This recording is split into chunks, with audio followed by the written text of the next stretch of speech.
तो मैं कह सकता हूँ उत्तर प्रदेश अब शैक्षिक गतिविधियों का केंद्र बन चुका है कि सबके साथ सामूहिक स्वीकृति के आधार पर अलग अलग ड्रेस कोड हो तो ये ज़्यादा बेहतर होगा। सर, राज्यपाल जी के द्वारा जो है एक आदेश दिया गया है जिसमें यूनिफॉर्म कोड की बात कही है कि सभी यूनिवर्सिटी में जो है अब एक समान बच्चे दिखेंगे, तो उसको लेकर के यूनिफॉर्म का जो रंग और डिजाइन है वो अपने हिसाब से यूनिवर्सिटी जो है सेलेक्ट करेगा, उसके बाद सभी बच्चे जो है यूनिफॉर्म में नजर आएंगे। नहीं, पहले से भी इस प्रकार की चर्चा कई बार हुई है और तब विश्वविद्यालयों ने अपनी ऑटोनॉमी को लेके कि वो ऑटोनॉमस बॉडी हैं, पक्ष और विपक्ष में अपने विचार पहले भी दिए हैं। बहुत सारे इस समय अधिकांश जगहों पर ड्रेस कोड लागू भी है और मैं समझता हूँ कि विश्वविद्यालयों में अनुशासन, पठन पाठन की प्रक्रिया और उसके साथ साथ अगर कोई उनके छात्रों की समस्याओं के लिए जैसे समितियां श्री राज्यपाल महोदया ने बनाई है, ये एक अच्छी पहल है और मैं समझता हूँ कि ड्रेस के संदर्भ में ज़रूर एक समिति बनाकर वाइस चांसलर के साथ में बैठकर कोई और सुधारात्मक नीति का प्रतिपादन होगा, ऐसा मुझे लगता है।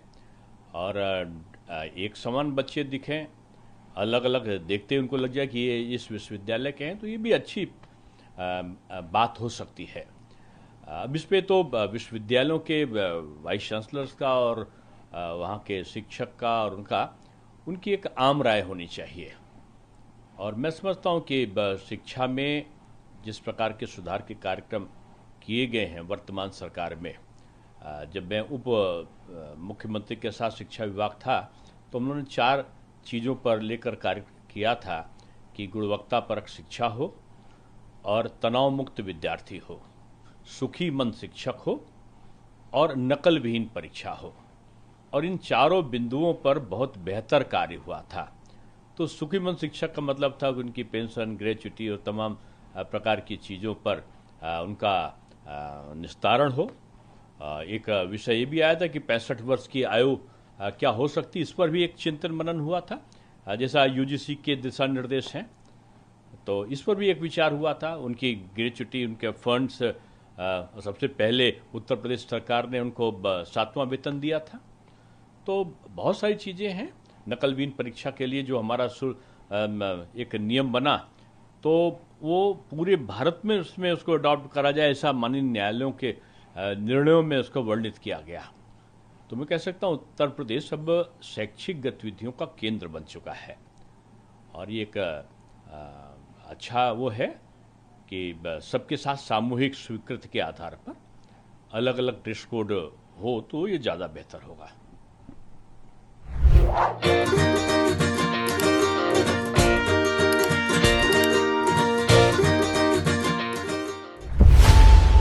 खबरों की रणभूमि में यहां शोर नहीं, सोच लड़ती है। जहां शब्द नहीं, फैक्ट्स वार करते हैं और हर सवाल खोलता है सच की नई परत।